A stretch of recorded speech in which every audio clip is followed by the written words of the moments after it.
And you're going to see that this is very, very related to everything that we just read in this blog post.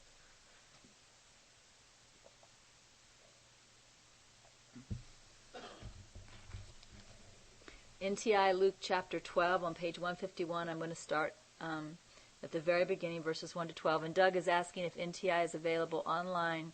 And it is not. There are 2 sample chapters available online, Matthew and Acts, but I'm reading from Luke. And that is not available online. Okay, so here we go. Now let's talk about the work you are to do. You are aware that there will be resistance, great resistance. Do not lose this awareness and always be on guard. When resistance arises in your mind in any form, let it go immediately in gratitude as valueless. The work you are to do is within the mind. It is a work of being aware, not of the world, but of your thoughts about the world. Now here's the part that I really wanted to focus on, starting with sentence 7. Right now, you think you are focused on the world. You think you are focused on relationships, work, entertainment, and rest. But I tell you that you are not focused on any of these things. You never have been. Even your thought that you are focused on the world is an illusion within the mind. What you are focused on, and have always been focused on, is thought. In every moment in your seeming interaction within the world, you are focused on thought. And because you see yourself as a separate entity within the world, you are focused on thoughts that seem to be generated within the private mind that belongs to you. Let's look very carefully at this process of which you are barely aware, and yet it defines everything that you think, believe, and do. So again, it's the same thing as those 2 little short messages that I just read you from my blog post. What Holy Spirit is telling us is the only thing we're ever focused on is thought. We think we're focused on the world. You know, we think we have a problem here on our desk that we have to solve, and we're focused on the problem here on our desk. But actually, what we're always focused on are words and thoughts in our own minds. That's all that we're focused on, those words and thoughts that are in our own minds. So Holy Spirit continues with an example.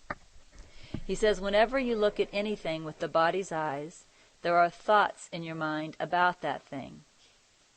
If you look at a chair, for example, you may think that it is pretty, worn out, available, desired, not desired, clean, dirty, etc., etc. The thoughts that come into your mind seem automatic without any awareness or evaluation on your part. You may make judgments about the chair based on your thoughts, and you may choose to sit there or not sit there based on your judgment. But you never look at, evaluate, or question the thoughts you hold about the chair. And this is only a chair. Okay, before we were talking about a relationship, like with my daughter. But what he's pointing out to us is that these thoughts fly by in the mind so fast, we don't even think of them as thoughts. We don't even think of them as thoughts. So, like, as an example today, just before we read this, when I was walking into the living room where we study NTI, Norma was sitting on a love seat. And I felt, I'll just call it the silent prompt to go and sit on the love seat next to her. But then there was a thought in my mind that said that was too close, like I'd be in her personal space. That was too close. And I felt a second prompt to go sit in another chair. Now, I recognized the thought that was too close. I actually recognized that was an ego thought. I could feel the source of the thought, and I let it go and I sat down next to Norma. But that's because I've already learned how to evaluate my thoughts. I've already learned discernment. At an earlier time, I would have just seen that thought, and I would have gone and sat in another chair without realizing at all that that was an ego thought, that that was not worth listening to. And what Spirit is telling us is that we have these thoughts in our mind about everything our eyes land on, about everything that we do, about everything that we experience. And the vast majority of these thoughts we aren't even aware of. And so what Spirit is doing for us in NTI Luke, which I'm not going to finish reading right now, but what Spirit is doing with us in NTI Luke is Spirit is teaching us to become aware of these thoughts that we're having relationship with, to start noticing them. And in fact, NTI Luke is near the beginning of NTI. It's actually, I'm going to say, for beginners.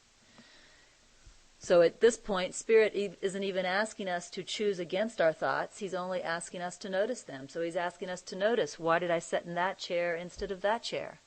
What thoughts flew through my mind that I listened to before I sat in a chair?